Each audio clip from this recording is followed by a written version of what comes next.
Good morning my dear students. आज 19 मई lockdown 4 का दूसरा दिन। मुझे पूर्ण आशा है कि आप जो है कोरोना से बचाव के नियमों का पालन कर रहे होंगे, क्योंकि ये तो लड़ाई बहुत लंबी है और इस कोरोना को हराने के लिए हमें कोरोना के साथ जीना पड़ेगा। तो आज हमने आपको कल नया चैप्टर शुरू किया था, लिमिट्स, कंटिन्यूटी एंड डिफरेंशियबिलिटी, सांतत्य एवं अवकलनीयता, तो उस पर बेस्ड प्रॉब्लम सोल्व करेंगे। हम आपके सम्मुख ऐसी प्रॉब्लम्स लेंगे जिसमें ज़्यादातर बच्चों को दिक्कत आती है, और हम आपकी एक्सरसाइज 5.1 का क्वेश्चन नंबर 8 ले रहे हैं। इसमें क्योंकि इसमें दिया हुआ है एक फलन और इसके सभी डिसकंटिन्यूअस पॉइंट्स निकालने हैं, यानी कि वो बिंदु निकालने हैं जिन बिंदुओं पर ये असंतत है, डिसकंटिन्यूअस है। तो यहां पर जो फलन का मान दो रूपों में दिया हुआ है। पहला दिया हुआ है यदि x की वैल्यू 0 के इक्वल नहीं है, x is not equal to 0, and तब fx की वैल्यू दी हुई है mod x अपॉन x। और दूसरा दिया हुआ है यदि x का मान 0 है तो फलन का मान भी 0 है। अब इसे देख करके बच्चों को पहले ही डर लगता है कि ये वाला क्या है, mod x, ये वाला। तो इससे बिल्कुल भी घबराने की जरूरत नहीं है बच्चों। आपको 9th क्लास में चैप्टर नंबर 2 में, 11th क्लास में आपको मॉडुलस फंक्शन पढ़ाया गया था, मापांक फलन। मापांक फलन को आप याद करिए और इधर जो है अपना ध्यान केंद्रित करो कि mod x बराबर किसके होता है। सब बच्चे जानते हैं कि प्लस x के बराबर होता है जी, परंतु ये माइनस x के बराबर भी होता है बच्चों। कब? यदि कभी ऐसा हो कि x का मान 0 से कम हो। When x is less than 0, then mod x equal to minus x। अब mod x बराबर आप ये सब जानते हैं कि प्लस x होता है कब? When x is greater than 0। ये आपने 11th क्लास में किया था, इसका यूज होगा आज यहाँ पर। तो ये फलन है, जैसे कि कल डेफिनेशन में आपको बताया गया था कि इसकी जो है 3 कंडीशन रहेंगी कि किसी भी फलन की हम निकालेंगे बाएं पक्ष की सीमा, left hand limit, right hand limit and the function value. तो हम सबसे पहले निकाल रहे हैं इसकी left hand limit. When x equal to 0, x equal to 0 जब x इज लेस देन 0 है। अब यहां पर आप ध्यान से देखिए, अभी आपको ये वाला पॉइंट नहीं लेना है बच्चों, ये वाला पॉइंट लेना है, इस पर जरा ध्यान केंद्रित करो। x is not equal to 0 का मतलब है या तो x का मान 0 से कम है या x का मान 0 से अधिक है। तो यहां पर हम पहले ले रहे हैं x का मान 0। When x is less than 0, then left hand limit equal to limit x tends to 0 minus fx। अब fx की वैल्यू यही वाली ली जाएगी, इसको नहीं लिखना अभी, क्योंकि लेस में ये वाला आएगा। तो ये हो गया mod x अपॉन x, और यहां पर हमने इसका यूज किया है, देखो जो आपको बताई गई थी।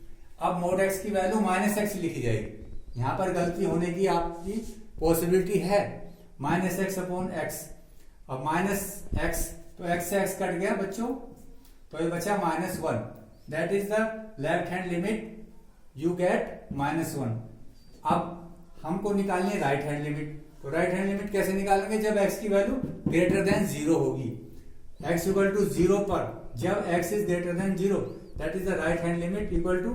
अब इसमें सोचने वाली बात है कि यहां पर हमने ये बताया था और ये हम एज्यूम करके चले थे कि x is not equal to 0 है। इसका मतलब x 0 से छोटा भी हो सकता है, बड़ा भी हो सकता है। तो यहां पर हमने ले लिया राइट हैंड लिमिट में limit x tend to 0 plus this function mod x upon x, limit x tends to 0 plus. अब इसमें जो है ये वाली बात लग गई, mod x equal to x आएगा, x इज ग्रेटर देन 0। बहुत इंपॉर्टेंट है, बहुत ही ज्यादा इंपॉर्टेंट है, ठीक। और ये आगे आपका कट गया, तो यहां पर आपको राइट हैंड लिमिट 1 प्राप्त होगी। अब x इक्वल टू 0 पर आप फंक्शन की वैल्यू यदि देखें तो अब इसका यूज हुआ है। x इक्वल टू 0 पर फलन का मान क्या है? 0। fx equal to 0, that is but left hand limit is not equal to right hand limit. And the function value, ये तीनों आपस में बराबर नहीं है। तो पहले आप यदि दो ही इक्वल नहीं है तो आप लिख सकते हो, तो x बराबर 0 पर फलन क्या हो गया, डिसकंटिन्यूअस, यानी कि असंतत है। परंतु यहां पर आपका क्वेश्चन ये आधा ही होता है। आपको अभी ये भी सिद्ध करके दिखाना है कि यदि आप जो है x बराबर कोई अन्य बिंदु लो, कोई बिंदु ले लेते हैं हम, माना x बराबर हम c ले लें, कोई और बिंदु है, क्योंकि जब हमने आपको डेफिनेशन बताई थी कि f जो है एक वास्तविक फलन है, यानी कि वास्तविक संख्याओं का, तो वहां पर जो है x का मान c भी हो सकता है। c कोई भी बिंदु है जो कि एक वास्तविक संख्या है और लेस देन 0। तो यहां पर हमने एक बिंदु लिया x equal to c less than 0, then क्या होगा, limit x tends to less than 0 है, ध्यान करने की बात है, तो c माइनस आएगा fx इक्वल टू क्या आ जाएगा, अब fx का मान क्या लिया जाएगा, जबकि 0 से कम है, 0 से कम हमने ये वाला फलन लिया था, तो क्या आ जाएगा, limit x tends to c minus fx equal to है mod x upon x। Here value is c less than 0, that is the use of this, and we get limit x tends to c minus mod x equal to minus x upon x, that is minus 1।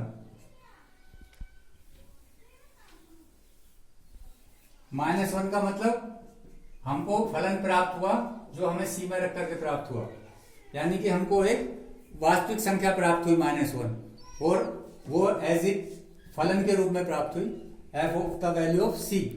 तो यहां पर हम आप क्या कर सकते हैं, तो x बराबर c देन लेस देन 0 पर फलन संतत है। x बराबर c पर फलन संतत है, जबकि x का मान जो है c का मान 0 से कम है। आपने ये सिद्ध कर दिया जब जो है c बिंदु था। अब x बराबर c when c is greater than 0, तब क्या होगा, तब लिमिट ली जाएगी x tends to c plus fx equal to limit x tends to c plus mod x upon x। अब इसका यूज होगा, तो ये हो गया limit x tends to c plus x upon x, that is 1। तो ये पर भी हमें एक वैल्यू प्राप्त हो गई जो हमें c पुटअप करने के बाद मिली, यानी कि fc। तो यहां पर भी जो है एक वास्तविक संख्या प्राप्त हुई है, अतः जो आप लिख दोगे, अतः x बराबर c ग्रेटर देन 0 पर फलन संतत है। ये आपको सभी क्वेश्चन में करना है, जो मैंने आपको ये 4th और 5th पार्ट किया है, सभी क्वेश्चन में करके दिखाना है कि c का मान जो है, जो दिए हुए बिंदु हैं उनसे एक बार कम एक बार अधिक लेकर के करना है। अभी हम नेक्स्ट क्वेश्चन करेंगे। बच्चों, अभी हमने जो आपको क्वेश्चन कराया था वो बोर्ड में 4 मार्क्स का आता है, 4 नंबर का। कभी कभी 2 नंबर का क्वेश्चन भी आ जाता है। एक छोटा क्वेश्चन हम ले रहे हैं, ये आपकी बुक में बाद में दिया हुआ है, क्वेश्चन वैसे लास्ट में दिया हुआ है। और जैसे ये दे दिया है क्वेश्चन की, दर्शाइए कि fx बराबर cos x स्क्वायर द्वारा परिभाषित फलन एक संतत फलन है।